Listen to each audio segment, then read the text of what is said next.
ಪಕ್ಷದವರೆಲ್ಲ ಇವತ್ತು ಡೆಲ್ಲಿಗೆ ಹೋಗಿದ್ದಾರೆ ಸರ್. ರೆಬಲ್ಸ್ ನಾಯಕರು ಯತ್ನಾಳ್ ನೇತೃತ್ವದ ತಂಡ ರಾಜ್ಯಾಧ್ಯಕ್ಷ ಬದಲಾವಣೆ ಮಾಡಬೇಕು ಅನ್ನೋದನ್ನ ಇಂಗಿತವನ್ನು ವ್ಯಕ್ತಪಡಿಸಿದ್ದಾರೆ ಸರ್. ನಾನು ಪಕ್ಷದ ಆಂತರಿಕ ವಿಷಯಗಳ ಬಗ್ಗೆ ನಾನು ಚರ್ಚೆ ಮಾಡೋಕ್ಕೆ ಬಯಸೋದಿಲ್ಲ. ಈಗ ಆಗ್ತಿರುವ ಬೆಳವಣಿಗೆಗಳು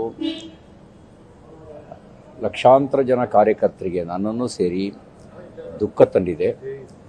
ಪಾರ್ಟಿ ಹಿತವನ್ನು ಗಮನದಲ್ಲಿಟ್ಕೊಂಡು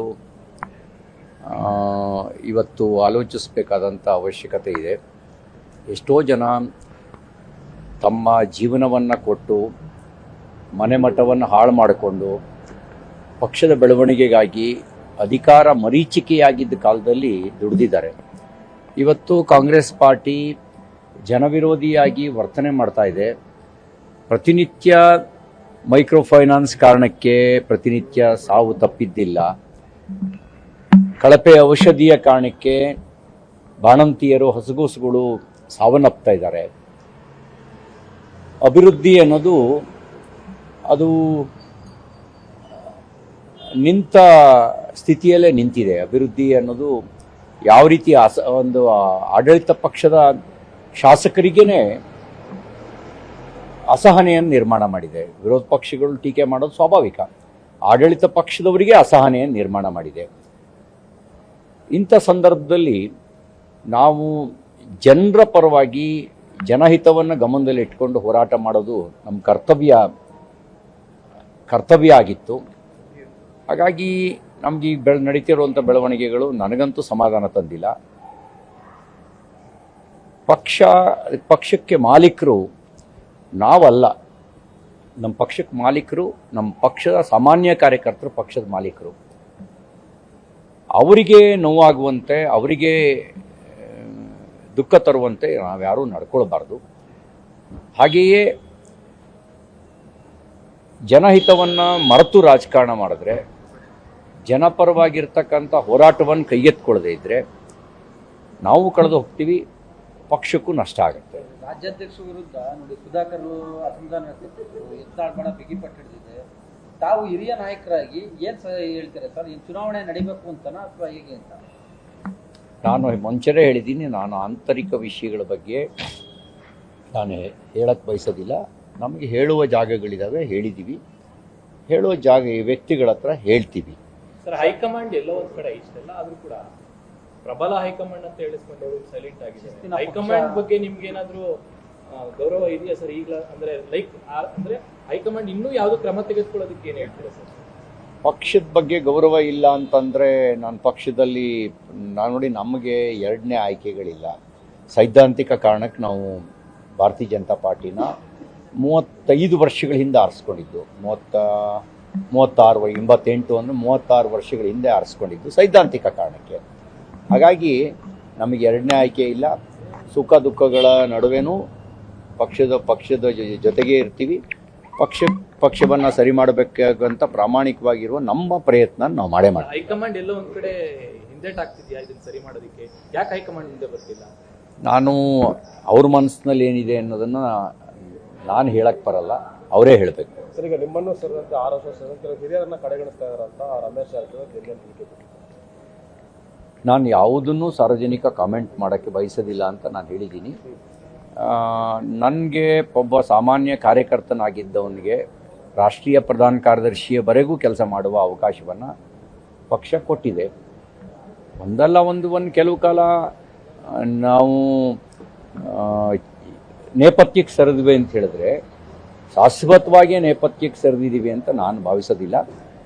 ಸಂಕಷ್ಟವೂ ಕೂಡ ನಮ್ಮ ಸಾಮರ್ಥ್ಯವನ್ನು ಹೆಚ್ಚಿಸೋದಕ್ಕೆ ಬರೋದು, ನಮ್ಮ ಆತ್ಮವಿಶ್ವಾಸವನ್ನು ಪರೀಕ್ಷೆ ಮಾಡೋಕ್ಕೆ ಬರೋದು. ನಾನು ನನ್ನ ಜೀವನದಲ್ಲಿ ಬರುವ ಸಂಕಷ್ಟಗಳನ್ನು ನನ್ನ ಸಾಮರ್ಥ್ಯವನ್ನು ಹೆಚ್ಚಿಸೋದಕ್ಕೆ ಮತ್ತು ಆತ್ಮವಿಶ್ವಾಸವನ್ನು ಪರೀಕ್ಷೆ ಮಾಡೋಕ್ಕೆ ಅಂತಲೇ ಅಂದ್ಕೊಂಡಿದ್ದೀನಿ. ಸಂಕಷ್ಟ ಕಾಲದಲ್ಲಿ ಹಿಂದೆಡೆ ಇಟ್ಟಿಲ್ಲ. ಕಾಲ ಹೀಗೆ ಇರೋದಿಲ್ಲ ಅನ್ನುವಂಥದ್ದು ಭಗವದ್ಗೀತೆಯಲ್ಲಿ ಕೃಷ್ಣ ಬರೀ ಅರ್ಜುನನಿಗೆ ಮಾತ್ರ ಹೇಳಿದ್ದಲ್ಲ, ನಮ್ಮಂಥವ್ರು ಎಲ್ರಿಗೂ ಹೇಳಿದ ಮಾತು ಕೃಷ್ಣ ಹೇಳಿದ್ದು. ಕಾಲ ಹೀಗೆ ಇರೋದಿಲ್ಲ, ಕಾಲ ಸರಿಲೇಬೇಕು, ನೋಡೋಣ.